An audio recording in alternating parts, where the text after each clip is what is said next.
The 89-mile run from my home airport, Yolo County, to South Lake Tahoe Airport is a 1-hour flight in the Sting. The trip up involves a steady climb from sea level to about 11,000 feet, then a quick descent into the Tahoe Basin. The airport's 8,500-foot long runway sits at 6,300 feet elevation, close to the big lake. Summertime density altitudes here approach 10,000 feet, and adverse weather may occur in any month. In September 2012, after 6 previous uneventful flights to the big lake, I got snookered by bad weather. The result was a hard landing that I'll never forget. This video chronicles that day. It focuses on my mistakes, the whole chain of them, and what they taught me. Maybe some of what I learned can help you achieve safer flying in the mountains. Anyway, here's how that day went down, literally. Mistake number 1 that day occurred even before takeoff. I was too cocky and complacent, having logged 650 hours in my airplane in just 2 years. The delusion that I had become master of the aircraft led to a letdown of due caution for numerous additional inherent dangers of mountain flying. I failed to understand that lots of non-mountain hours hadn't necessarily prepared me for serious mountain flying.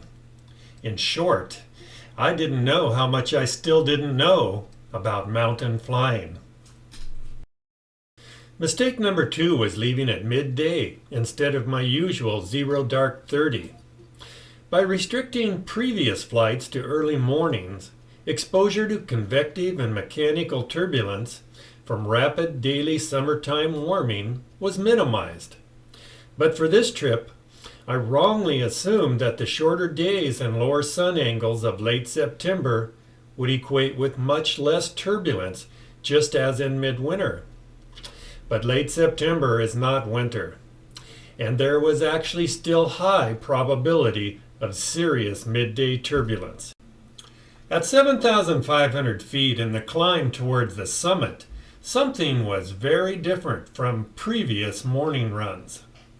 I was bucking a nasty downslope wind and struggling to maintain a 65-knot ground speed. This should have been my signal to turn around, but I chugged blissfully ahead, and this was mistake number 3.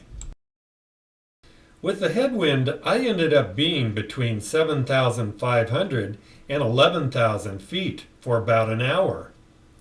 And because of task saturation, including dealing with that wind, I had forgotten regular hits from the Boost O2 canister. My cognition seemed to be lapsing. Hypoxia may have been setting in. Clearly, a better choice in this situation would have been a cannula or mask for the O2. Anyway, allowing hypoxia an opening was mistake number 4. 10 miles out, the CTAF finally penetrated the tall mountains. Pilatus 12 departing runway 18, right downwind departure, was the first call. Hello? Standard departure is runway 36 out over the lake. Traffic patterns are on the east side. Maybe I better call and inform him. It was such distractive, possibly hypoxic thinking that constituted mistake number 5. Plus, later this nugget in the AFD proved me completely wrong. Large and high-performance aircraft depart runway 18, right downwind recommended. Next, the ASOS came to life with a report unlike any of the previous flights. Wind variable to 5, gusting to 22. The gusts signaled take time and evaluate this landing very carefully, dude. Check the FBO or another aircraft for info. Overfly and check the windsocks. Listen to the next ASOS update. But, hypoxia driven, I did none of the above. I went with the familiar and entered left downwind for runway 18. failure to assimilate all available information before landing was mistake number 6. On downwind, I still had chance for redemption. I could tell the worst gusts were coming from 45 degrees to my left. This was my get out of Dodge signal. I should have either switched to the opposite runway or a different location on this one. But a mental fog kept me going to base, then final. Getting low and slow on final, with gusts now coming from behind at right rear quarter, was mistake number 7. In seconds, I'm 10 feet off the runway, working the pedals and stick for touchdown. Airspeed looks good, but I know my ground speed is way faster than usual. But I failed to heed the obvious danger with those gusts still chasing me from right rear. I missed the last chance to reject landing and divert to the other runway or to another airport. And that was mistake number 8. The next thing I remember is the nose wheel impacting concrete with terrible noise and force. What is unclear is whether the nose dropped due to a stall, a gust flipping up the tail, or both. My instinctive reaction was to pull the stick back hard, and this was mistake number 9. This set up porpoising.